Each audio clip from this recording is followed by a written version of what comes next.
माननीय अध्यक्ष जी, मैं आपके प्रति आभार व्यक्त करना चाहता हूं कि इस महत्वपूर्ण विषय पर आपने मुझे बोलने का मौका दिया। माननीय अध्यक्ष जी, इस विषय पर चर्चा के लिए सत्र की शुरुआत में 2 दिन गतिरोध भी हुआ। इससे एक प्रकार की गैर समझ, गलत धारणा जनता के बीच में पड़ी कि हम लोग ये चर्चा नहीं चाहते। माननीय अध्यक्ष जी, मैं स्पष्ट करना चाहता हूं, संसद ये देश का चर्चा का सबसे बड़ा पंचायत है और हम भाजपा वाले, एनडीए वाले चर्चा से कभी नहीं भागते। कोई भी मुद्दा हो, संसद के नियमों के अनुसार चर्चा के लिए हम तैयार रहते हैं।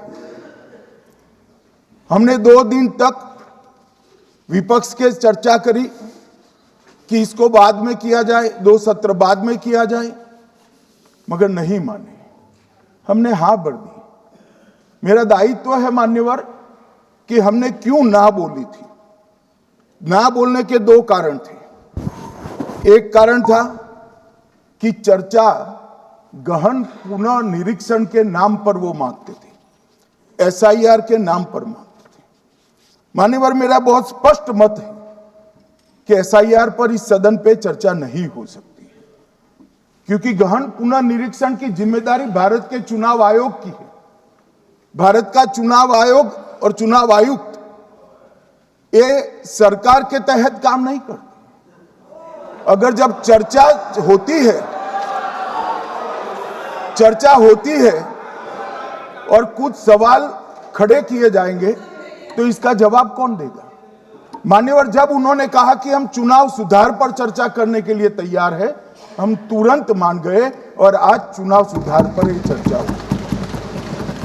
मान्यवर, लगभग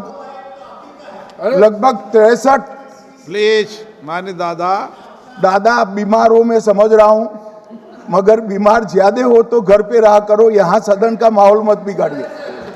मान्यवर,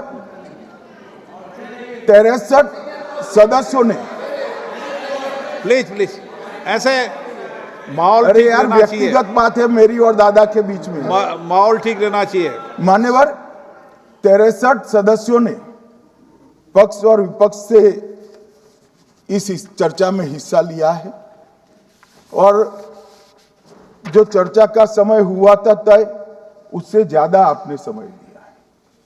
इसलिए भी मैं आपका धन्यवाद व्यक्त करना चाहता हूं। मान्यवर, चर्चा तय हुई थी चुनाव सुधारों के लिए, मगर ज्यादातर विपक्ष के सदस्यों ने एसआईआर पर ही चर्चा करी। अब चर्चा इन्होंने जिस तरह से शुरू करी है, जवाब तो मुझे देना पड़ेगा मान्यवर, और मैं मानता हूं उनको सुनना भी चाहिए। मान्यवर, इस एसआईआर पर, गहन पुनर्निरीक्षण पर एक तरफा 4 महीने से झूठ फैलाया और देश की जनता को गुमराह करने का प्रयास किया। और मेरा आग्रह है सदन के पक्ष और विपक्ष के सभी सदस्यों, मैंने एसआईआर की प्रक्रिया का, इससे जुड़े हुए संवैधानिक अनुबंधों का और भूतकाल में जो एसआईआर हुए वो सभी का गहन अभ्यास किया है।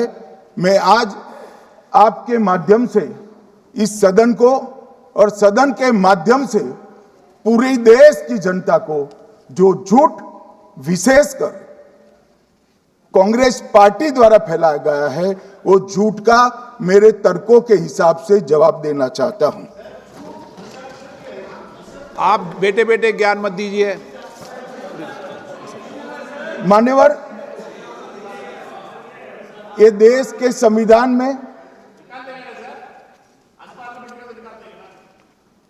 मान्यवर, ये देश के संविधान से, संविधान के अनुच्छेदों से चुनाव आयोग की रचना हुई। एक प्रकार से चुनाव आयोग एक संवैधानिक संस्था है।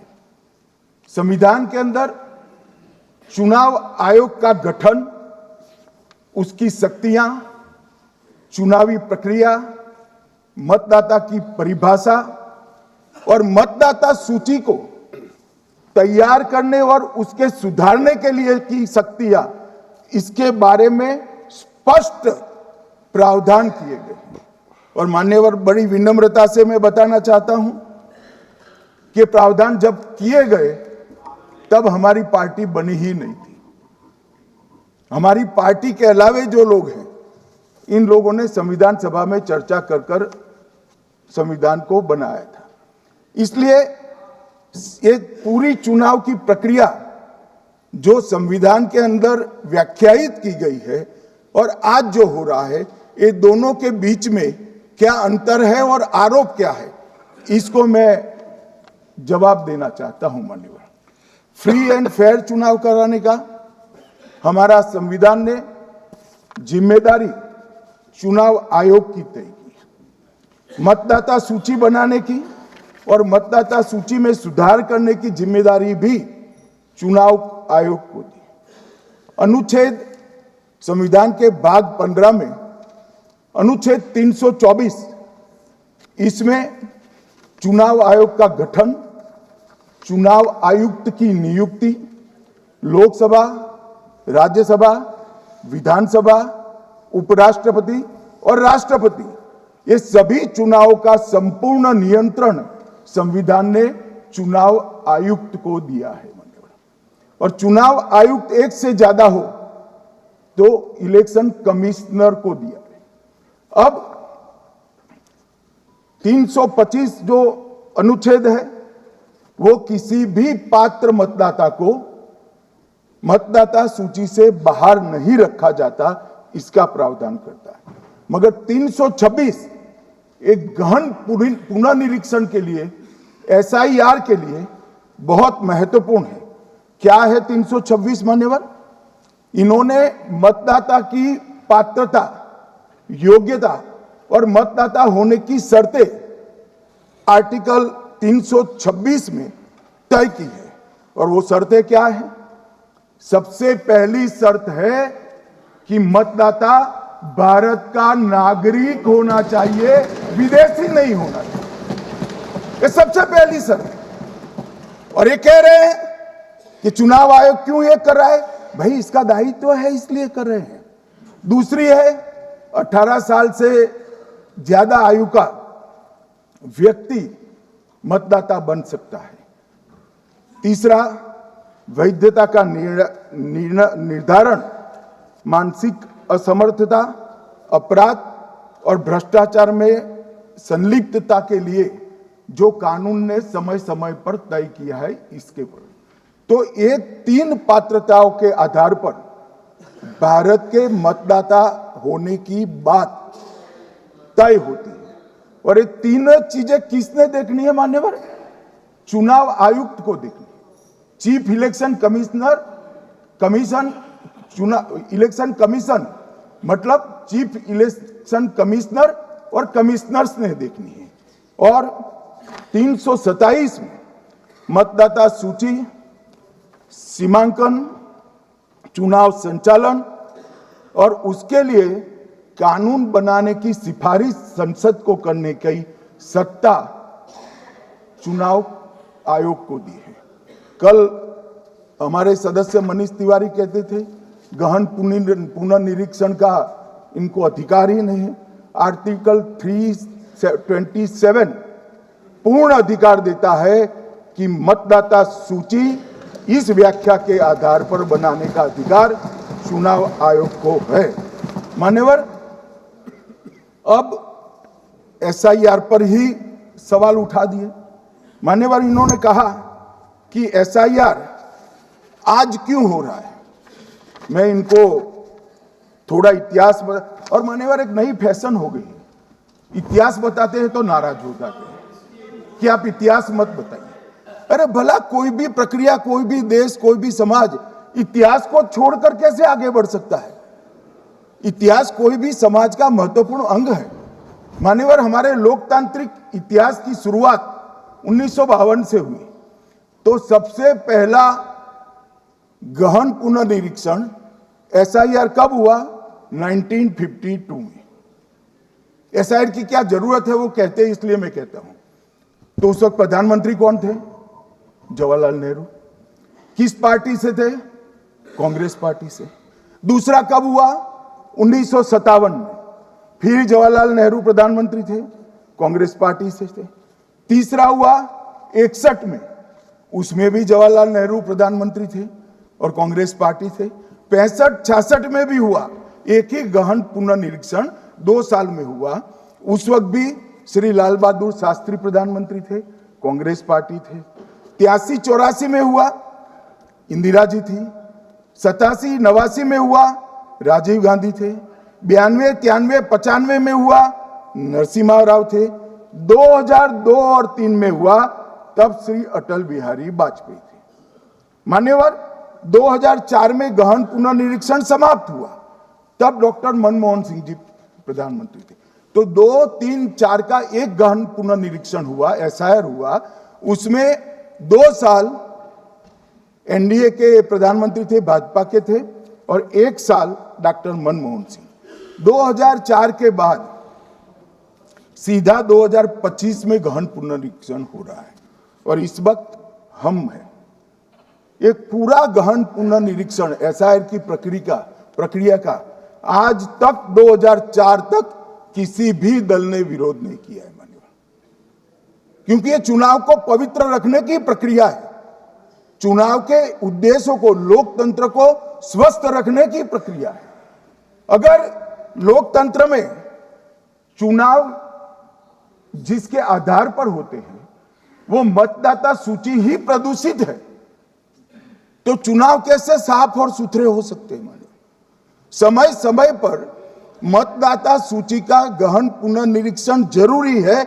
इसलिए चुनाव आयोग ने फैसला किया कि 2025 में इसको किया जाएगा। मान्यवर, एक बीच में एक घटना मैं जरूर कहना चाहूंगा। 2010 में एक चुनाव आयुक्त महोदय ने निर्णय किया कि रिटर्निंग ऑफिसर को मतदाता सूची में से नाम काटने का अधिकार नहीं है, और उसके बाद से किसी की मृत्यु हुई तो भी नाम नहीं कटते थे, कोई एक क्षेत्र से दूसरे क्षेत्र में गया तो भी नाम नहीं कटते थे। एक व्यक्ति का ट्रांसफर हो गया तो कोयम्बटूर से वो शिमले चला गया, भारत सरकार का कर्मचारी है, तो उसका नाम कोयम्बटूर में भी रहता था, शिमला में रहता था। क्योंकि 2010 में, मैं बताता हूं किस, मैं बख्शूंगा नहीं, आप चिंता मत करो, क्योंकि 2010 में एक व्यवस्था हुई कि किसी का नाम नहीं काट सकते, और उस वक्त भी कांग्रेस पार्टी की सरकार थी। तो एक गहन पुनर्निरीक्षण क्या है? मानिए, एक गहन पुनर्निरीक्षण है कि जिनकी मृत्यु हो गई उनके नाम कट जाए, जो 18 साल से बड़े हो गए उनके नाम जोड़ जाए, जो किसी भी प्रकार से 2 जगह मतदाता है उनके नाम कट जाए, और जो विदेशी नागरिक है उनको चुन चुन कर डिलीट किया जाए।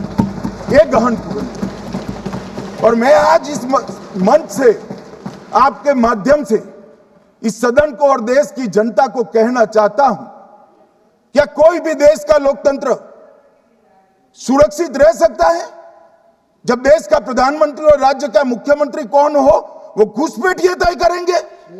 मान्यवर, नहीं रह सकते। एक मतदाता का एक से ज्यादा जगह पर वोट होना चाहिए। मान्यवर, एक से ज्यादा जगह पर वोट होना चाहिए। जो लोगों का मृत्यु हो चुका है, मान्यवर, जिन लोगों का मृत्यु हो चुका है उनका वोट मतदाता सूची में होना चाहिए। मान्यवर, ये SIR और कुछ नहीं है, मतदाता सूची का शुद्धिकरण है। मैं मानता हूं इससे कुछ दलों के राजनीतिक स्वार्थ आहत होते हैं। मुझे उन दलों के प्रति एक प्रकार से अनुकंपा भी है, क्योंकि देश के मतदाता तो वोट देते नहीं है। ये थोड़े विदेशी दे देते थे, वो भी चले जाएंगे। मगर मान्यवर, क्या हमने भारत के नाते निर्णय करना पड़ेगा कि इस देश की संसद को चुनने के लिए, राज्य की विधानसभा को चुनने के लिए विदेशी को वोट देने का अधिकार देना है या नहीं देना है? और मेरा मत है, मेरा विनम्र मत है मान्यवर, कि ये नहीं देना चाहिए।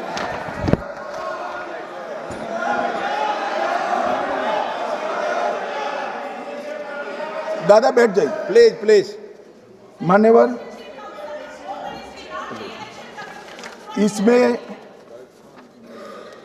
इसमें कानूनी स्थिति का प्रश्न नहीं है। अभी सांसद महोदया बोला कि इलेक्शन कमीशन का अधिकार नहीं है। लाल बाबू हुसैन 1995 में एक वाद हुआ मान्यवर, भारत की सर्वोच्च अदालत तक वो वाद पहुंचा। लाल बाबू हुसैन बनाम मतदाता रजिस्ट्रेशन ऑफिसर 1995 में इसका जजमेंट आया और उसमें अदालत ने स्पष्ट कहा, देश की सर्वोच्च अदालत ने कहा, मैं नहीं कह रहा, जहां मतदाता का नाम दर्ज किया जाना है वहां रिटर्निंग ऑफिसर ये सुनिश्चित कर सकता है कि आवेदक भारत का नागरिक है या नहीं है। ये लोग जो कहते हैं कि इलेक्शन कमीशन कैसे तय करेगा, ये इनकी ड्यूटी है और ये हमारा निर्णय नहीं है, भारत की सर्वोच्च अदालत का निर्णय है और हम सब भारत की सर्वोच्च अदालत के निर्णय से बंधे हुए हैं। किसी को भी अगर वेरीफाई करना है तो लाल बाबू हुसैन बनाम मतदाता रजिस्ट्रेशन ऑफिसर 1995 का जजमेंट निकालकर मान्यवर दे दे। मान्यवर, विपक्ष के नेता राहुल गांधी जी ने 5 नवंबर 2025 को एक प्रेस कॉन्फ्रेंस में परमाणु बम फोड़ा। अब वो परमाणु बम के अंदर उन्होंने कहा कि हरियाणा में एक ही घर में 501 वोट पड़ गए। चुनाव आयोग ने इतनी स्पष्टता करी कि हाउस नंबर 265 कोई छोटा मकान नहीं है और 1 एकड़ का पुश्तैनी प्लॉट में अनेक परिवार बस रहे, मगर वहां हर परिवार के घर का नंबर नहीं दिया गया है, इसलिए सब जगह हाउस नंबर 501 दिया गया और एक परिवार की तो 3 पीढ़ियां साथ में रह सकती है। और पुराने नंबर से ही जब हरियाणा में कांग्रेस की सरकार चुनी गई तब से ये नंबर इसी तरह से चल रहा है। ये ना कोई फर्जी घर है ना फर्जी वोटर है। मान्यवर, वोट चोरी का नैरेटिव बनाने के लिए माननीय सदस्य, एक मिनट। मान्यवर, मेरा विपक्ष के नेता से एक निवेदन है कि 2 मिनट सुन ले मुझे, बाद में उनको बोलने का मौका दीजिए। मान्यवर, 2 मिनट। मान्यवर, मेरा आपसे विनम्र निवेदन है, मैं आधी रात तक बैठने के लिए तैयार हूं, मुझे कोई आपत्ति नहीं। मेरा भाषण समाप्त हो जाए, अरे सुनिए ना भाई, सुनो ना, 2 बड़े बोलते हैं तब बीच में नहीं बोलते। मान्यवर, बिहार में एक मतदाता की उम्र 34 साल बताई गई, 34 साल की है, इसको 124 साल बताया गया। सच था कि इसमें उम्र 124 बार छपी थी। बाद में मिंता देवी जी ने खुद बताया कि उन्होंने ऑनलाइन आवेदन किया था और वो ऑनलाइन आवेदन करने में गलती हो गई, इसके कारण उम्र 124 बार साल छपी थी। अब इसके आधार पर मतदाता सूची पर प्रश्न कर दिए। सुबोध कुमार नवादा प्रेस कॉन्फ्रेंस में कहा गया कि एक राजनीतिक दल के बीएलए है, इनका नाम कभी आया ही नहीं, वो भी सच नहीं निकला। रंजू देवी रोहतास, उनको कहा कि एक कार्यकर्ता, उन्होंने बाद में रंजू देवी जी ने स्टेटमेंट दिया, जबरन बुलाकर उनकी वोट वोटर लिस्ट से नाम काट लिया गया, ऐसा आरोप हुआ। तो रंजू देवी ने यही कहा कि कांग्रेस के कार्यकर्ताओं को कहने पर मैंने गलत जानकारी दी थी।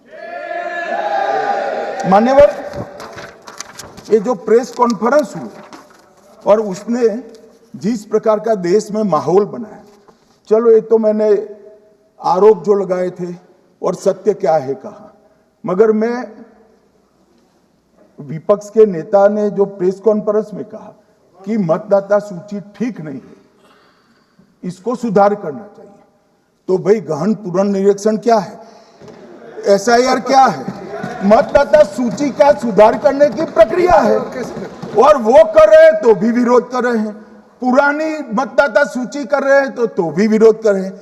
भाई मतदाता सूची पुरानी हो या नहीं, आपका हारना तय है, ये मतदाता सूची से नहीं होगा। मान्यवर, उन्होंने कहा, अपने लॉजिक के समर्थन में कहा कि भारतीय जनता पार्टी को कभी एंटी इनकम्बेंसी का सामना नहीं करना पड़ता।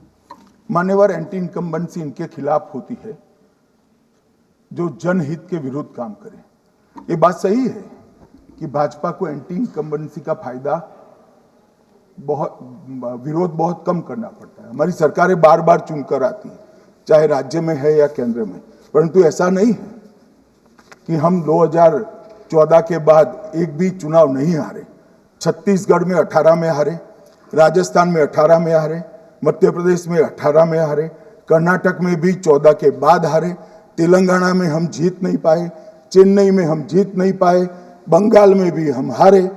भाई तो तब तो ये मतदाता सूची बहुत अच्छी होती है, तब से नए कपड़े पहनकर आप शपथ ले लेते हो,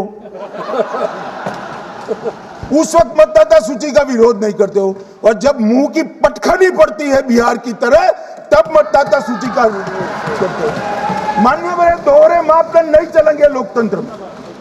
जब आप जीतते हो तब चुनाव आयोग महान है, जब आप हारते हो तो चुनाव आयोग निकम्मा है, बीजेपी का कहने पर चलता है। जब आप जीतते हो मतदाता सूची अच्छी है, मतदाता सूची अच्छी है, और जब आप हारते हो तो मतदाता सूची खराब है। मान्यवर, मुझे कोई आपत्ति नहीं, इस प्रकार का भ्रांति फैलाए तो फैलाए, मेरा दायित्व है कि इस देश की जनता को एक ड्यूअल स्टैंडर्ड की जानकारी देना, जो मैं आज इस सदन में खड़े होकर दे रहा हूं। मान्यवर, आगे पर भी मैं इस विषय को कहूंगा, और ढेर सारे आरोपों के मेरे पास जवाब है, जो 3 प्रेस कॉन्फ्रेंस में, एक सादा प्रेस कॉन्फ्रेंस, एक एटम बम वाला प्रेस कॉन्फ्रेंस, एक परमाणु बम वाला, ये तीनों में क्या हुआ, इसके सारे जवाब मेरे पास है।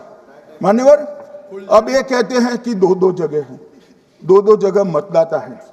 मान्यवर, किन किन लोगों के 2-2 जगह मतदाता, मैं इसमें जिनके नाम 2 जगह रजिस्टर्ड है उसका दोष नहीं निकालता मैं, क्योंकि एक जगह से कोई व्यक्ति दूसरी जगह गई तो 2010 के बाद इसको डिलीट करने का अधिकार आरओ के पास से ले लिया गया।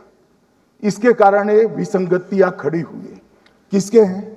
श्री प्रशांत किशोर जी के 2 जगह मतदाता है, पवन खेरा जी का भी है, तेजस्वी यादव का स्वयं का है, टी सिद्दीकी एनआईसी केरल के नेता का है, मान्यवर संजय सिंह आप पार्टी के नेता के हैं, एक किशोरी पेडनेकर यूबीटी शिवसेना के हैं, इनका भी है।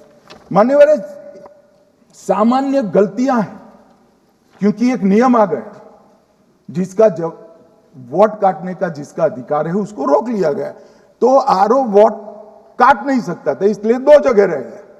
अब वो ही एक गहन पुनर्निरीक्षण से सुधरना है, मगर आप गहन पुनर्निरीक्षण को वोट चोरी कह रहे हो। मान्यवर, वोट चोरी किसको कहते हैं वो मैं बताना चाहता हूं, और हमारे यहां कुछ परिवार ऐसे हैं जो पूछते नहीं वोट चोरी करते। मान्यवर, पहली बात मैं स्पष्ट करना चाहता हूं, मैं 30 साल से विधानसभा और संसद में जनप्रतिनिधि के रूप में चुनकर आता हूं। मुझे लंबा अनुभव है संसदीय प्रणाली का। विपक्ष के नेता महोदय कहते हैं कि पहले मेरी बात का आप जवाब दीजिए, मैं सुनना चाहता हूं। आपकी मुनसफी से संसद नहीं चलेगी, मेरे यहां बोलने का क्रम मैं तय करूंगा। इस तरह से नहीं चलेगी संसद। मान्यवर, उनको धैर्य रखना चाहिए, उनको धैर्य रखना चाहिए मेरा जवाब सुनने का। इनकी एक एक बात का जवाब मैं दूंगा, मगर मेरे भाषण का क्रम वो तय नहीं कर सकते, मैं करूंगा, क्योंकि मैं बोल रहा हूं।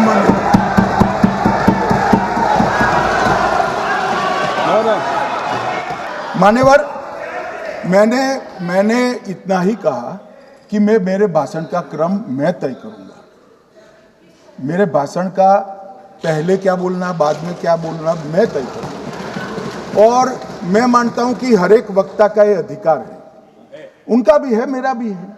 कल वो बोल रहे तो हम ऐसा थोड़ी ना बोले आप झूठ क्यों बोल रहे हो, हम नहीं बोले, नहीं बोल सकते साहब। वो माननीय विपक्ष के नेता है, वो बोल सकते अपना भाषण। मान्यवर, और मैंने तो ये भी कहा मेरा पूरा भाषण छूट कर कुछ बच जाता है तो आप पूछिएगा, मैं जवाब दूंगा। मगर अब धैर्य भी चाहिए और सुनना भी चाहिए, दोनों चीजें करनी पड़ती है। मान्यवर, वोट चोरी का कोहराम बचा। मैं वोट चोरी किसको कहते हैं वो बताना चाहता हूं। वोट चोरी के 3 आयाम हैं। एक तो मतदाता नहीं है, मतलब योग्यता नहीं है, और आप वोटर बन जाते हो तो वोट चोरी माना जाएगा। दूसरा, आप गलत प्रकार से चुनाव जीतते हो तो वोट चोरी माना जाएगा। और तीसरा, जनादेश को डिफाई करते हो, मतलब वोट के विपरीत आप कोई पद प्राप्त कर लेते हो तो भी एक प्रकार से वोट चोरी होता है। अरे सुनो ना, क्यों जल्दबाजी करते हो मानिकम, क्यों? अब मैं 3 वोट चोरी की घटनाएं बताना चाहता हूं। सबसे पहली घटना हुई आजादी के बाद देश का प्रधानमंत्री तय करना था। तय कौन करना था? तो उस वक्त के जितने प्रांत थे इसके कांग्रेस के अध्यक्षों ने, उनके एक एक वोट से तय होना था। अब 28 वोट श्री सरदार पटेल को मिले और 2 वोट जवाहरलाल नेहरू जी को मिले।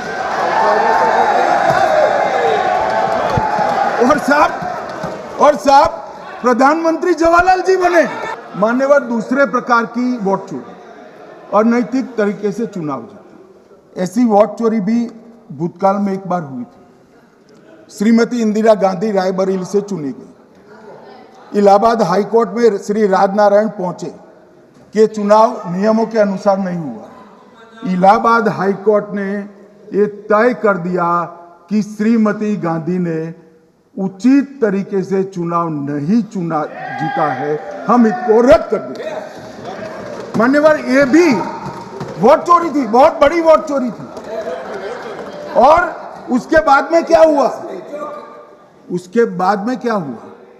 उसके बाद में वो वोट चोरी को ढकने के लिए संसद में कानून लाया गया कि प्रधानमंत्री के खिलाफ कोई केस ही नहीं हो सकता। मैं विपक्ष के नेता को कहना चाहता हूं, इम्यूनिटी की बात आप चुनाव आयोग की पूछ रहे हैं, इसका तो मैं जवाब दूंगा, इम्यूनिटी का।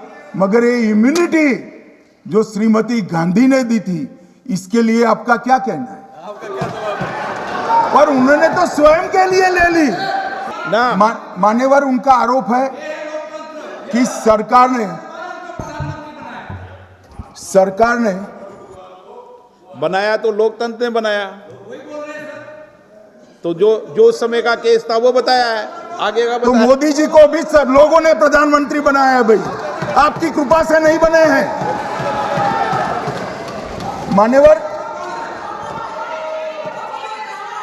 मान्यवर, विपक्ष के नेता ने कहा कि आपने चुनाव आयुक्तों को इम्यूनिटी दी। इनका आरोप सत्य नहीं है, मैं इसकी बात बाद में करता हूं। परंतु हमने तो चलो मानो चुनाव आयुक्त को इम्यूनिटी दी, श्रीमती गांधी ने तो अपने आप को इम्यूनिटी दी। और फिर जब ये संवैधानिक सुधार के वायरस चैलेंज हुए तो वो केस जीतने के लिए 2, 3 और 4 नंबर के सर्वोच्च न्यायालय के जज को बाईपास कर 4थे नंबर के जज को चीफ जस्टिस बनाया और वहां केस भी जीत लिया। और मान्यवर, ये तो इतिहास है, कौन जुटला सकता है? इनको कोई पढ़ाता नहीं है इतिहास। ये तो इतिहास है, सर्वोच्च अदालत और संसद के रिकॉर्ड में रखा हुआ इतिहास है। इसके खिलाफ लल्लन सिंह जैसे कितने लोग पूरा जीवन लड़े बिहार में, इमरजेंसी के खिलाफ जेल में गए, लाखों लोग गए। और तीसरी वोट चोरी कहना चाहता हूं, तीसरी वोट चोरी का प्रकार मैंने बताया था कि योग्यता नहीं है और मतदाता बन जाना। अभी अभी एक वाद पहुंचा है, वाद मतलब डिस्प्यूट पहुंचा है दिल्ली की सिविल अदालत में। उसमें डिस्प्यूट ये है कि सोनिया गांधी जी इस देश की नागरिक बनने से पहले मतदाता बने। मान्यवर, मैंने इतना ही कहा है कि अदालत में केस चल रहा है जो फैक्चुअल है। अब जवाब तो उनको अदालत में देना है, सोनिया जी ने यहां क्यों दे रहे हैं? अदालत में जवाब देना है। मान्यवर, मैंने कुछ ऐसा नहीं कहा, मैंने सिर्फ इतना कहा है कि एक वाद दायर हुआ है दिल्ली की अदालत में। मैंने कोई कंक्लूजन नहीं कहा, मैंने कहा कंक्लूजन कहा, मैंने कोई कंक्लूजन नहीं कहा।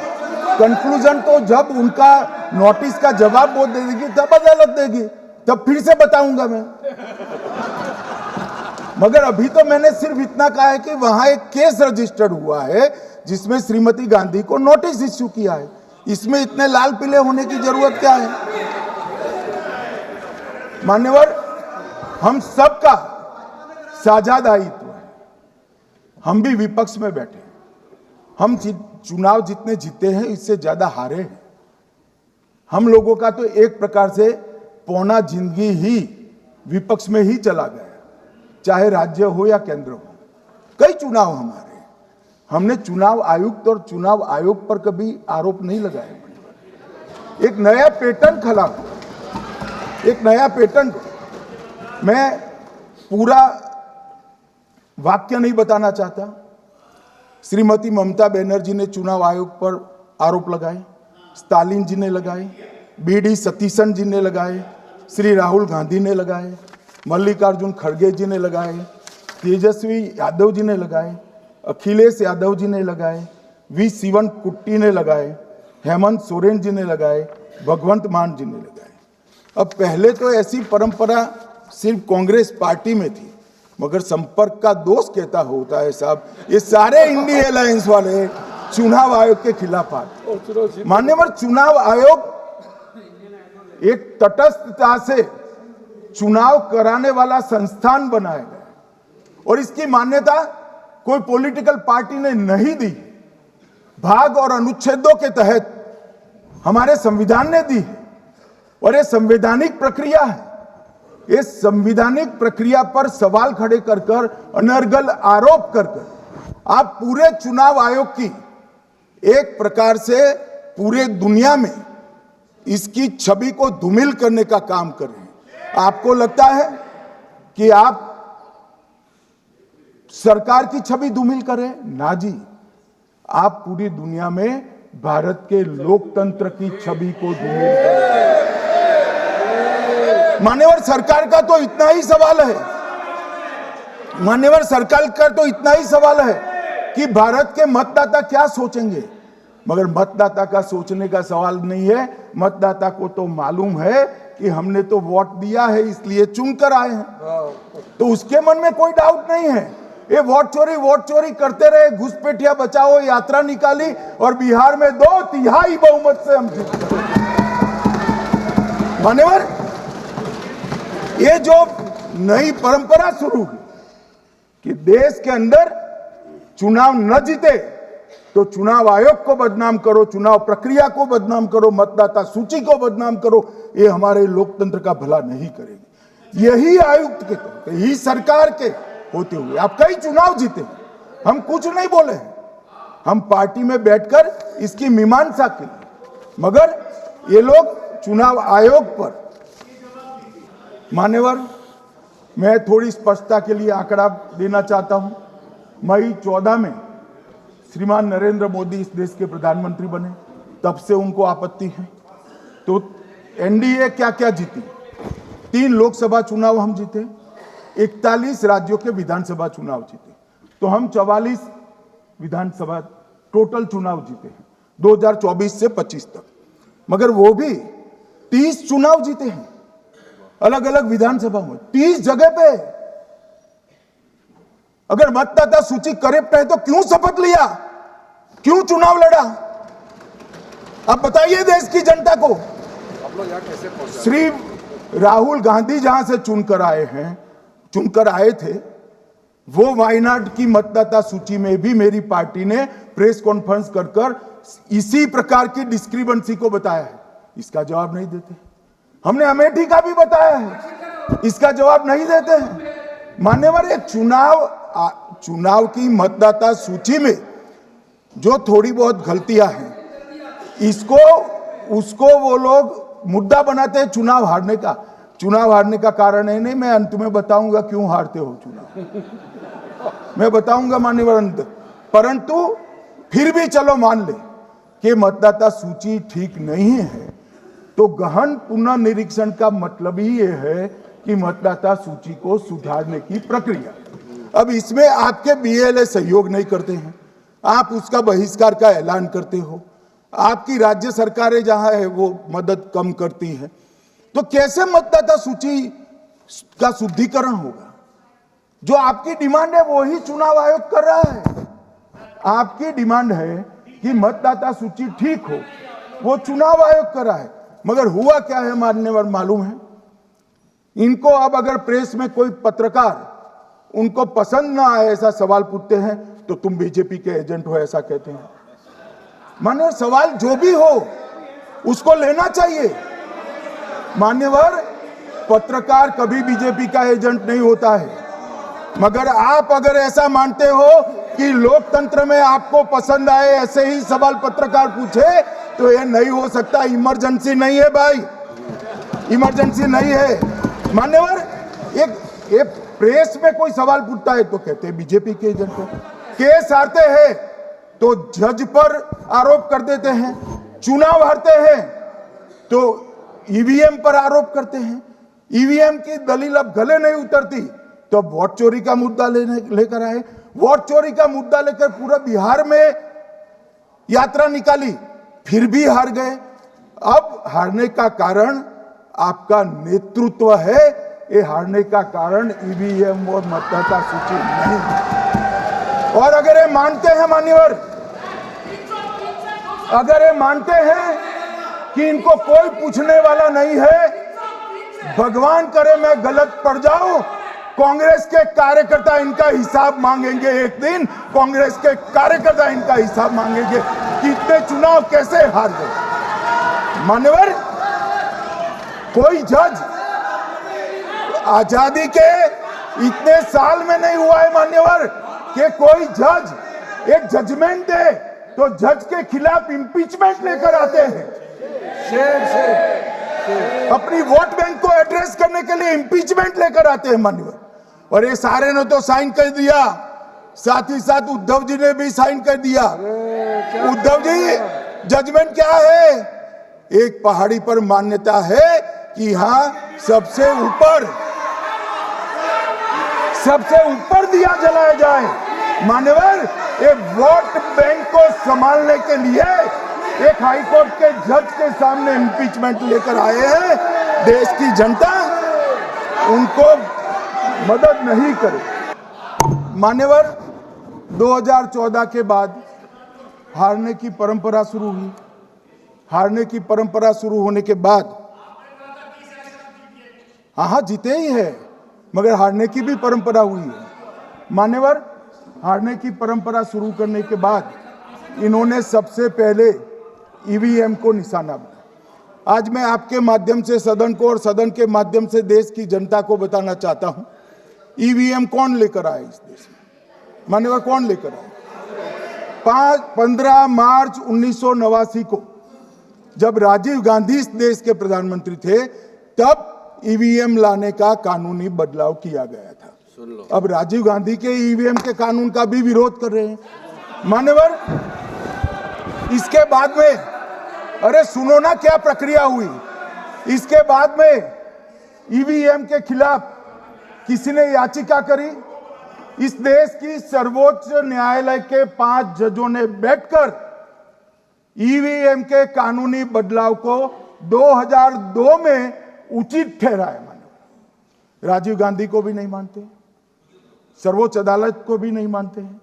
फिर 98 में मध्य प्रदेश, राजस्थान और दिल्ली, इसमें सिर्फ 16 विधानसभाओं में इसका ट्रायल लिया गया। कितना केयरफुल है ये भी बताता हूं। हुडा बैठो, ये भी कितना केयरफुली चुनाव आयोग आगे बढ़ा है। मध्य प्रदेश, राजस्थान और दिल्ली, ये राज्यों की सिर्फ 16 विधानसभा में इसका ट्रायल लिया गया। हर प्रकार से चेक कर ईवीएम का उपयोग सबसे पहली बार पूरे देश में 2004 में हुआ। 2004 का महत्व है माननीय, सबसे पहले 2004 में हुआ। पूरे लोकसभा चुनाव हमारे समय में ईवीएम का उपयोग हुआ। लाए राजीव गांधी, वहां से लेकर 2004 तक। और 2004 के चुनाव में कौन जीता भाई? वो जीत गए। उस वक्त ईवीएम की चर्चा बंद। 2009 का चुनाव हुआ, पूरा ईवीएम से हुआ, ये जीत गए। चुप्पी साध ली। 2014 में सब हम जीते तो कौ चालू कर दी। वो सरकार में थे मान्यवर, ये क्या है? जब कानून आप लाए, मशीन आपने इंट्रोड्यूस किया, चुनाव आप पहला जीते मशीन से, दूसरा चुनाव जीते, मौत से 10 साल राज किया और हार गए तो फिर रोते हैं। मान्यवर, देश की जनता मानती है इसको। और दूसरी बार जब चुनाव आयोग को भी लगा कि सच्चे झूठे आरोप होते हैं, तो इस पर रिसर्च की एक प्रक्रिया हुई। मानिएगा 5 साल रिसर्च के बाद वीवीपीएटी की इंट्रोडक्शन हुआ। ये वीवीपीएटी क्या है? मैं जब वोट दबाता हूं तो समझ गए दादा, धन्यवाद मान्यवर। मैं जब वोट दबाता हूं तो मैंने कमल के निशान पर वोट दबाया, तो पास में एक पर्ची निकलती है कि आपका वोट कमल के निशान पर रजिस्टर हो गया है। फिर भी आरोप हुए कि पर्ची वाले ये 2 अलग होते। तो चुनाव आयोग ने निर्णय किया कि 5% ईवीएम और वीवीपैट के परिणाम कंपेयर होंगे। तो मशीन खुला, इसमें 396 वोट मिले। तो वीवीपैट में कितने वोट मिले, तो 396 है या नहीं है, ये 5% मशीनों में मिलता है। मान्यवर, मैं आंकड़े लेकर आया हूं चुनाव आयोग को पूछकर आज कि कितने वीवीपैट और मशीन का मिलान नहीं हुआ। आज तक 16,000 मशीन और वीवीपैट का मिलान हुआ है, एक भी वोट का बदलाव नहीं। और ये जब मतगणना होती है तब उनके पोलिंग एजेंट बैठते हैं मान्यवर, परिणाम पर वो साइन करते हैं, दोनों प्रकार के, मशीन के और वीवीपीएटी के परिणाम पर भी साइन करते हैं मान्यवर। और ये इस पर आरोप लगा रहे हैं मान्यवर। अब ये कह रहे हैं कि उस वक्त वाईफाई नहीं थी। सबसे पहली बात, 2004 में वाईफाई आ चुकी थी, मगर फिर भी चलो मान लो, आरोप लगाते गए। ईसीआई ने 2009 में एक छेड़छाड़ के आरोप पर भाग लेने के लिए 10 राज्यों में 100 ईवीएम लगाई गई। सब लोगों ने प्रयास किया, 2009 में कोई छेड़छाड़ नहीं कर पाया।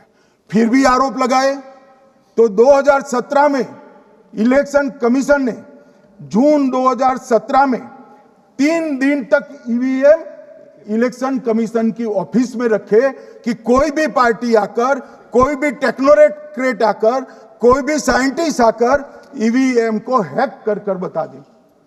ये तो गए ही नहीं, ये नहीं गए मान्यवर। ये सिर्फ प्रेस में आरोप करते, ना अदालत में जाते हैं, ना चुनाव आयोग के पर जाते मान्यवर, मगर एक्सपर्ट भी नहीं गए। आप कोई एक्सपर्ट भेज देते भैया, एक्सपर्ट भी नहीं भेजा। और मान्यवर 2017 में फिर चुनाव आयोग इस निर्णय पर पहुंचा कि आने वाले सब चुनाव ईवीएम से होते हैं। अब चुनाव आयोग ने तो निर्णय कर दिया, मगर मैं भी साहब थोड़ा ज्यादा सोचता हूं। मान्यवर, मैंने सोचा कि भाई कुछ गलती नहीं है, मान्यवर कोई गलती नहीं है, तो ये लोग विरोध क्यों कर रहे हैं? फिर मुझे याद आया कि मान्यवर जब इनके जमाने में चुनाव होते थे, बिहार और यूपी में सरकारें बनाती होती थी, पूरे के पूरे वोट के बक्से हाईजैक कर लिए जाते। ईवीएम आने से ये बंद हो गया, ईवीएम आने से बंद हो गया। और मान्यवर चुनाव की चोरी बंद हुई है, इसलिए पेट में दर्द हो रहा है। ईवीएम का दोष नहीं है, चुनाव जीतने का तरीका जनादेश नहीं था, करप्ट प्रैक्टिसेस थी, इसके कारण चुनाव जीतते थे। अब आज ये पूरे एक्सपोज हो चुके हैं। जब जनादेश पर चुनाव होता है तो आप जीत सकते हो, जीतो, स्वागत है उसका, मगर जब हारते हो तो अन्य कारण बताना, जैसे पहले मैंने कहा, ऐसा बताना ये ठीक नहीं है। मान्यवर, कल मैंने लीडर ऑपोजिशन का भाषण स्वयं यहां बैठकर सुना है। पूरा भाषण उनका धागों में उलझ गया, थ्रेड्स में उलझ गया। मान्यवर, ये कहते हैं पीएम का शेड्यूल देखकर चुनाव आयोग चुनाव तय करता है। मेरा सभी सांसद महोदय से करबद्ध निवेदन है कि चुनाव होने के पहले के 1 महीने पीएम का शेड्यूल, और पीएम को लगभग 24 और 16 कितना होता है, 40 महीना हो गया। इसमें से किसी भी 1 महीने का शेड्यूल दिखाओ। पीएम की गति ही इतनी है, कोई भी महीना उठाओगे तो इतने ही प्रवास करते हैं। मानवर, इसको चुनाव का कोई लेन देन नहीं है। हमारे प्रधानमंत्री जनसंपर्क में आजादी के बाद सबसे ज्यादा प्रवास करने वाला प्रधानमंत्री, और मैं जानता हूं साहब, मैं जानता हूं नरेंद्र मोदी जी को 2001 से मैं बता सकता हूं, एक भी दिन की छुट्टी नहीं, एक भी वैकेशन नहीं, लगातार जनता का काम करना। मैंने कभी नहीं देखा उनको वैकेशन में। कई बार इनका अनुकरण करने का प्रयास करते हैं तो बीपी बढ़ जाता है इतना, ये फिर रुक जाएंगे फिर। मान्यवर, ये पूरी चर्चा चुनाव सुधार पर थी। मैंने आज ये भी जांच करा,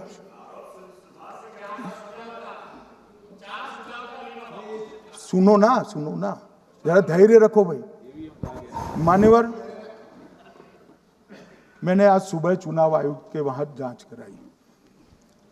जांच मतलब कोई गोपनीय चीज नहीं पूछी है, आप इसका इशू मत बने। मैंने ये पूछा कि चुनाव सुधार के लिए मई 2014 के बाद कौन सी पार्टी से कितने आवेदन आपको मिले, क्योंकि चुनाव सुधार जो करना है इसकी प्रक्रिया क्या है। मान्यवर, चुनाव सुधार सभी राजनीतिक दलों के साथ चर्चा कर चुनाव आयोग भारत सरकार के विधि मंत्रालय को भेजता है, और विधि मंत्रालय इसका कानून बनाकर संसद के सामने रखता है। ये प्रक्रिया है। तो मैंने सोचा कि इतना बड़ा हो हल्ला हुआ तो ढेर सारे चुनाव सुधार कांग्रेस पार्टी ने दिए होंगे, तो मैं जरा उसका पूछा कर दूं, लगे हाथ तो इसकी भी बात कर लूं, इसमें गोपनीय क्या है। तो मैंने पूछा तो साहब मुझे एक रहस्य मालूम पड़ा कि आज तक मई 2014 से चुनाव आयोग को एक भी चुनाव सुधार का सुझाव कांग्रेस पार्टी से नहीं है। मैं मेरे स्टेटमेंट पर कायम हूं। नरेंद्र मोदी सरकार बनने के बाद आज तक कांग्रेस पार्टी ने चुनाव आयोग को एक भी चुनाव सुधार का प्रपोजल नहीं दिया। मान्यवर, ये कई बार मिलने गए हैं, मैंने उनका प्रेस कॉन्फ्रेंस भी देखा है। उनका प्रेस कॉन्फ्रेंस था चुनाव प्रक्रिया के अंदर उनका जो डिस्प्यूट है वो ऑन गोइंग इलेक्शन में इसको रजू करने का। चुनाव सुधार जो होता है चुनाव के पहले चुनाव के नियम जो तय होते हैं, इसके लिए सभी दलों को बाकायदा पत्र लिखा जाता है और कोई मांगे तो उसको समय भी देना पड़ता है। एक मिनट ये दो अलग चीजें। माननीय गृहमंत्री जी, मान्यवर, एक मिनट गृहमंत्री। माननीय सदस्यगण, सदन का समय माननीय गृह मंत्री जी के वक्तव्य की समाप्ति तक बढ़ाया जाता है। माननीय गृह मंत्री जी। मान्यवर, कर विपक्ष के नेता ने 3 सवाल पूछे थे और 4 सुझाव दिए थे। पहला सवाल था, मुख्य न्यायाधीश को चुनाव आयोग चयन समिति से बाहर क्यों निकाला गया, पहला सवाल था। दूसरा सवाल था, दिसंबर 2003 में कानून बदलकर चुनाव आयोग को पूर्ण प्रतिरक्षा क्यों दी गई। और तीसरा शार्प क्वेश्चन था, सीसीटीवी फुटेज 45 दिन में नष्ट करने का कानून क्यों लाए। कानून नहीं लाए हैं, सर्कुलर चुनाव आयोग ने इश्यू किया है, मगर ठीक है, हार्द में समझ रहा हूं, ये क्यों कर रहे हैं। ये 3 इसके जवाब थे। मान्यवर, मैं इसमें से सबसे पहले सवाल का जवाब देना चाहता हूं। मान्यवर, मुझे पूरा सुनकर जरा आप आपत्ति लीजिएगा, क्योंकि मैं बताऊंगा तो पास से ही, मगर वर्तमान का भी जवाब दूंगा। मान्यवर, 73 वर्ष तक इस देश में चुनाव आयोग की नियुक्ति का कोई कानून ही नहीं था। माननीय सभी सदस्य ध्यान से मुझे सुने, 73 साल तक इस देश में चुनाव आयोग की नियुक्ति का कोई कानून नहीं था। नियुक्ति प्रधानमंत्री सीधी कर देते थे। और मान्यवर, मैं आज ये पूरे देश को बताना चाहता हूं कि टोटल अब तक जितने चुनाव आयुक्त हुए और जितने मुख्य चुनाव आयुक्त और चुनाव आयुक्त, ये सभी इसी प्रकार से हुए। अब 2003 के कानून पर मैं बाद में आता हूं। 1950 से 1989 चुनाव आयोग एक सदस्यीय था। प्रावधान क्या था? कोई कानून नहीं था। प्रधानमंत्री जी फाइल भेजते थे राष्ट्रपति जी को और राष्ट्रपति जी नोटिफिकेशन बहाल नहीं करते। तो भाई उस वक्त बरोबर चुनाव था, सबसे अच्छा था। नहीं, मैं ये नहीं पूछता नियुक्ति की प्रक्रिया। मान्यवर, पूरा उनका 55 साल प्रधानमंत्री जी ने ही चुनाव आयुक्त को नियुक्त किया, तब तक कोई सवाल नहीं था। और नरेंद्र मोदी करते हैं तो उन पर सवाल उठाते हैं, मगर हमने तो ऐसा भी नहीं किया। मान्यवर, फिर 89 से 91, जब 89 में चुनाव आयोग आयुक्त उनकी सुनते नहीं थे, तो पहली बार उस पर ब्रेक लगाने के लिए चुनाव आयोग को बहुसदस्यीय बनाया गया। ये बिहार के चुनाव के कारण ही हुआ, परंतु वो भी प्रधानमंत्री की फाइल से ही अपॉइंट होते हैं। और मान्यवर, 21 चुनाव आयुक्त, कमिश्नर और मुख्य चुनाव आयुक्त, और 21 और 29 इस प्रकार से हुए जिसमें कोई प्रधानमंत्री जी ही रखते थे। कांग्रेस पार्टी ने ही यह परंपरा बनाई थी। कानून भी कांग्रेस पार्टी ने बनाया था, मगर आज आरोप करना है इसलिए आपने चुनाव चोरी कर लिया, चुनाव चोरी कर लिया। चुनाव चोरी के कहने से कुछ नहीं होता। जनता हमको सुनती है भाई, और हम जवाब भी देते हैं। मान्यवर, ये 50 से लेकर 2023 तक कोई कानून नहीं। बाद में 2023 में एक अनूप वरणवाल बनाम भारत सरकार मुकदमा हुआ। उसमें सुप्रीम कोर्ट ने कहा कि भाई चुनाव आयुक्त की नियुक्ति थोड़ी पारदर्शी होनी चाहिए। सुझावी था, ऑर्डर नहीं था। हमारे सॉलिसिटर जनरल ने वहां कंसेंट दी, तो उन्होंने कहा कि भाई हमें कानून बनाने में थोड़ी देर लगेगी और हमें इस पर कंसल्टेशन भी करना पड़ेगा, चुनाव आयोग से भी करना पड़ेगा। तो उन्होंने कहा ठीक है, अगर आप सहमत हैं, मैं जजमेंट और आर्गुमेंट पढ़कर अगर आप सहमत हैं तो जब तक कानून नहीं बनता चीफ जस्टिस ऑफ इंडिया की अध्यक्षता में एक कमेटी बने और प्रधानमंत्री और विपक्ष के नेता इसके मेंबर। हमें कोई आपत्ति नहीं थी, हमने हाँ बोला सर। और विपक्ष के नेता भी थे, प्रधानमंत्री थे और सीजे। 2023 में कानून बन गया। कानून क्या बना? विपक्ष के नेता, प्रधानमंत्री तय करेंगे, वो एक मंत्री और स्वयं प्रधानमंत्री, ये तीन लोग बैठकर चर्चा कर मेरिट्स में चुनाव आयुक्त और मुख्य चुनाव आयुक्त की नियुक्ति करेंगे। मान्यवर, हमारे टाइम में तो और पारदर्शी, ये कह रहे हैं हमारा तो 33% ही हिस्सा है। वही 33% तो है ना, हमारा तो हिस्सा ही नहीं था। और मान्यवर, मैं रिकॉर्ड से बताता हूं, 2012 में सीयूसी की नियुक्ति होनी थी। अडवाणी जी ने सुझाव दिया लिखकर कि एक प्रणाली बना जाए, नहीं बनाया और BS संपत जी को सीधा चुनाव आयुक्त बना दिया। उसके बाद में भी एक व्यक्ति कैसे है इसकी चर्चा है। नवीन चावला, जिसको आपातकाल की भूमिका पर शाह आयोग ने कहा था ये निष्पक्ष नहीं है, उनको मुख्य चुनाव आयुक्त बना दिया। जबकि मुख्य चुनाव आयुक्त गोपाल स्वामी ने इनके खिलाफ पक्षपात के सबूत भी भेजे, खारिज कर दिए। मान्यवर, सुने नहीं। हमारे समय में ऐसा कभी नहीं हुआ है। हमारे समय पर विरोध होता है, मगर पक्षपात के सबूत किसने नहीं दिए हैं। और भाई, जहां तक 66% और 33% का सवाल है, आप कह रहे हो कि वहां 2 लोग होते हैं और आप एक होते हैं, ये तो हम तय नहीं करते हैं। 140 करोड़ की जनता तय करती है कौन 66 होगा और कौन 33। यहां कौन बैठेगा वो तो 140 करोड़ लोग तय करते हैं। वो आपके लिए तय करोगे तो आप 66 हो जाओगे, मगर आप तो 100 रख कर गए थे, हमने उसको 33 दे दिया। मान्यवर, ये क्या सवाल उठाते? और वो समझते हैं कि मैं बोलता हूं तो बस ये ब्रह्म वाक्य होगा। ऐसे नहीं होता है मान्यवर, हर चीज के तर्क होते हैं। इनका जो भाषण तैयार करते हैं वो भी ठीक से नहीं करते, रिसर्च नहीं करते। मान्यवर, इन्होंने सीसीटीवी फुटेज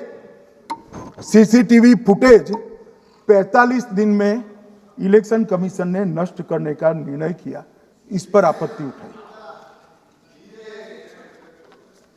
मान्यवर, जन प्रतिनिधित्व अधिनियम 1951 की धारा 81 में एक प्रावधान है। प्रावधान क्या है? उम्मीदवार चुने जाने के बाद 45 दिन में चुनाव याचिका दायर कर सकते हैं। 45 दिन के बाद इसको कोई चुनौती नहीं दे सकता। ये नियम 1991 में बना, तब उस वक्त सीसीटीवी फुटेज नहीं था। सीसीटीवी फुटेज बाद में चुनाव आयोग ने एक सर्कुलर से रूल्स में बदलाव कर ऐड किया। अब किया क्या है चुनाव आयोग ने? सीसीटीवी फुटेज का जो रिकॉर्ड है उसको जन प्रतिनिधित्व अधिनियम की 1951 की धारा 81 के साथ संरक्षित किया है, मतलब अलाइन किया है कि 45 दिन के बाद कोई डिस्प्यूट की प्रोविजन ही नहीं है एक्ट में, तो 45 दिन के बाद ये सीसीटीवी फुटेज क्यों रखना चाहिए? अब इतनी सादी समझ नहीं है सब, मैं क्या कर सकता हूं? सब समझ के कोई इंजेक्शन नहीं होते जो भ्रम से दे दिया।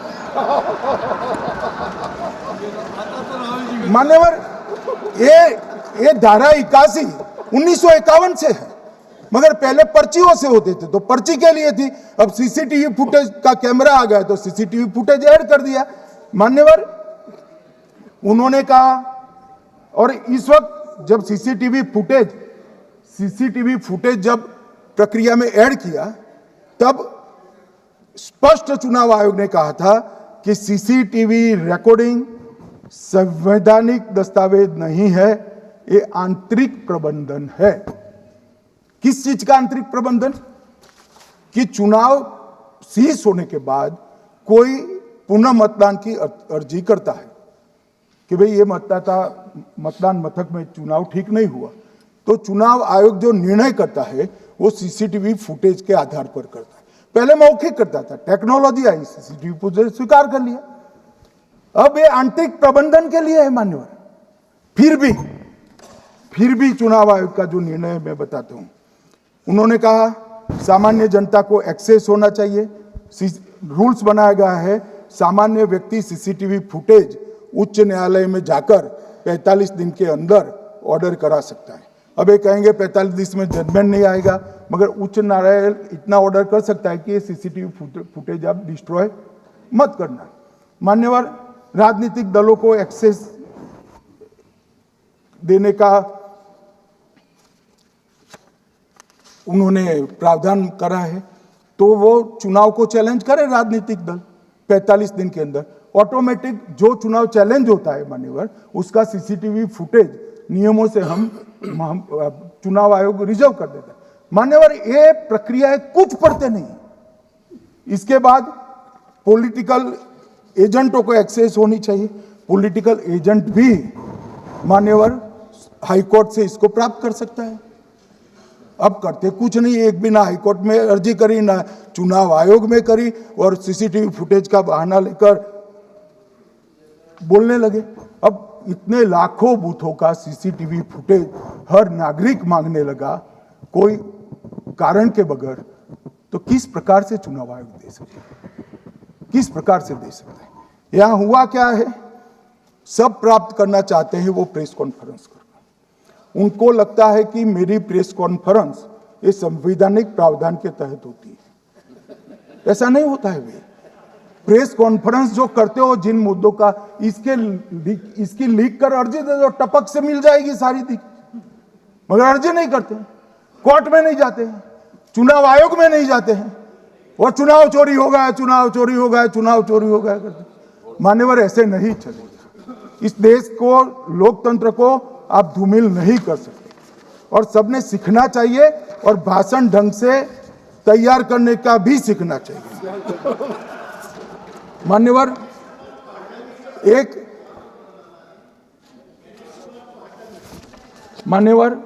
एक उन्होंने कहा सीईसी को 2003 में कानून बनाकर इम्यूनिटी दी। मान्यवर, representation of the people act 1950 में ही ईसीआई के अधिकारियों को जो इम्यूनिटी प्राप्त है उससे जरा भी बढ़ोतरी नहीं करी। हमने सिर्फ रिप्रेजेंटेशन ऑफ 1951 के एक्ट को पुनरावृत्ति की है।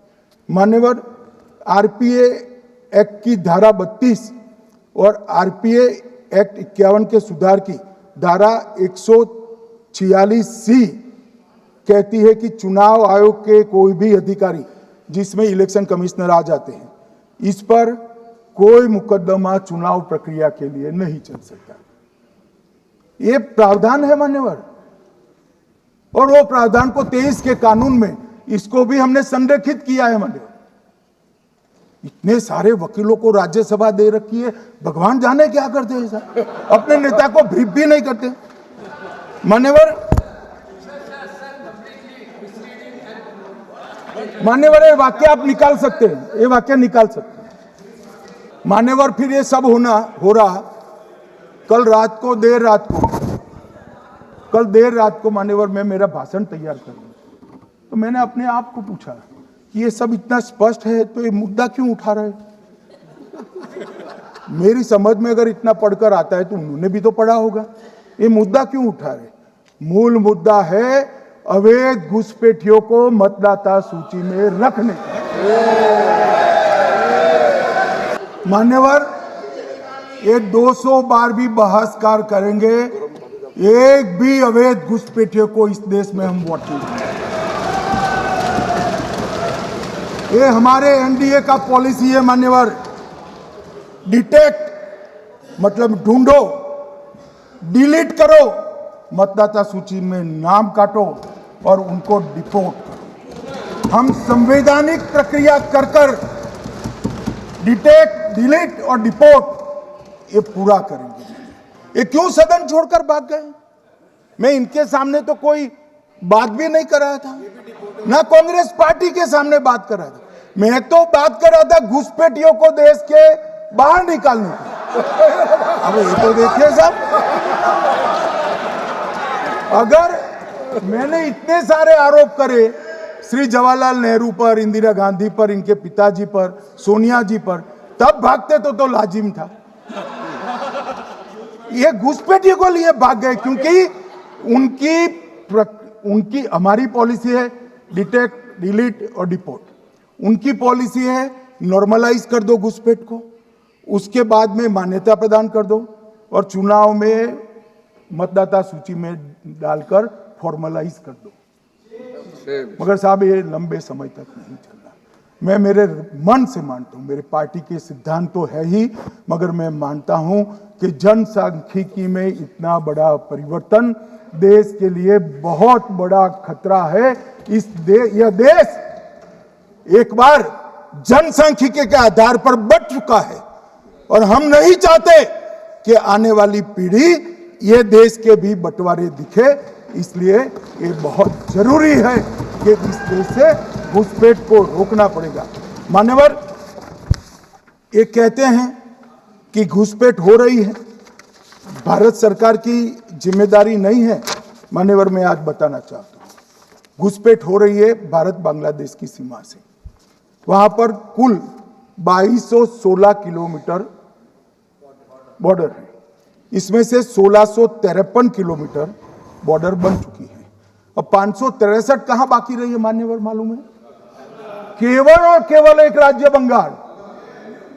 आसाम का पूरा हो गया, मेघालय का पूरा हो गया, त्रिपुरा का पूरा हो गया, जम्मू कश्मीर का पूरा हो गया, पंजाब का पूरा हो गया, राजस्थान का पूरा हो गया, गुजरात का पूरा हो गया, खाली बंगाल का बाकी रखा है। और मैं आज कहना चाहता हूं टीएमसी के लोगों को भी, ये राहुल जी के साथ में रहकर घुसपैठिया बचाओ यात्रा बिहार में निकली, साफ हो गए। आप भी घुसपैठियों को बचाओगे तो वहां भारतीय जनता पार्टी का विजय तय। मान्यवर, ये कहते हैं कि घुसपैठ क्यों हो रही? आप बॉर्डर नहीं बनाने देते, फेंसिंग नहीं करने दोगे, घुसपैठ नहीं होगी। फिर भी चलो, मैं पूछना चाहता हूं कि घुसपैठ होकर सबसे पहले घुसपैठिया कहां आता है? कहां आता है? तो गांव में आता है। पटवारी को मालूम नहीं पड़ता, गांव के थाने वाले को मालूम नहीं पड़ता। इसकी मतदाता सूची में नाम डालने के लिए आधार कार्ड कहां बनता है? वहीं बनता है। उसका राशन कार्ड कहां बनता है? बंगाल में बनता है। और मतदाता सूची में कौन सी मतदाता सूची में ऐड होता है? तो बंगाल में होते। आपकी कोई जिम्मेदारी नहीं है। मान्यवर, ये देश के भविष्य और सुरक्षा के साथ खिलवाड़ कर रहे। कभी कभार चुनाव तो जीत जाओगे घुसपैठियों के आधार पर, परंतु इस देश की सुरक्षा को आप ताक पर रखो। मैं आज कहना चाहता हूं मान्यवर, बिहार की जनता ने एक बहुत महान फैसला किया है घुसपैठिया बचाओ यात्रा के खिलाफ जनादेश, और बंगाल भी ये करने जा रहा है। मान्यवर, आने वाले दिनों में करेंगे, उनको मालूम नहीं।